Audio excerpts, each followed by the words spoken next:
جب اللہ عیسیٰ سے فرمائے گا کہ اے عیسیٰ ابن مریم، میرے ان احسانوں کو یاد کرو جو میں نے تم پر اور تمہاری والدہ پر کیے، جب میں نے روح القدس یعنی جبرائیل سے تمہاری مدد کی، تم گود میں اور جوان ہو کر بھی ایک ہی نسق پر لوگوں سے گفتگو کرتے تھے، اور جب میں نے تم کو کتاب اور دانائی اور تورات اور انجیل سکھائی، اور جب تم میرے حکم سے مٹی کے پرندے کی شکل بناتے پھر اس میں پھونک مار دیتے تھے تو وہ میرے حکم سے سچ مچ کا پرندہ بن جاتا تھا، اور پیدائشی اندھے کو اور برس کی بیماری والے کو میرے حکم سے اچھا کر دیتے تھے، اور مردوں کو زندہ کر کے قبر سے نکال کھڑا کرتے تھے،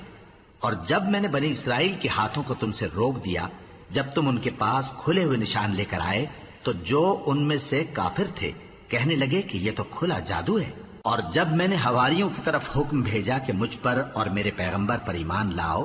وہ کہنے لگے کہ پروردگار ہم ایمان لائے، تو شاہد رہی ہو کہ ہم فرما بردار ہیں۔ وہ قصہ بھی یاد کرو جب حواریوں نے کہا کہ اے عیسیٰ ابن مریم، کیا آپ کا پروردگار ایسا کر سکتا ہے کہ ہم پر آسمان سے کھانے کا خوان نازل کرے؟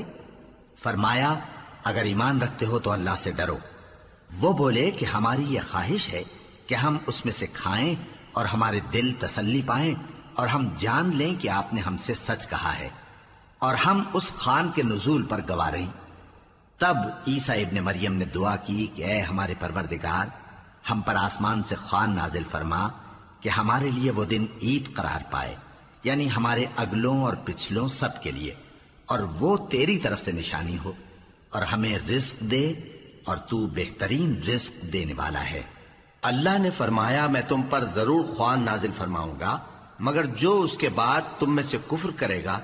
اسے ایسا عذاب دوں گا کہ اہل عالم میں کسی کو ایسا عذاب نہ دوں گا۔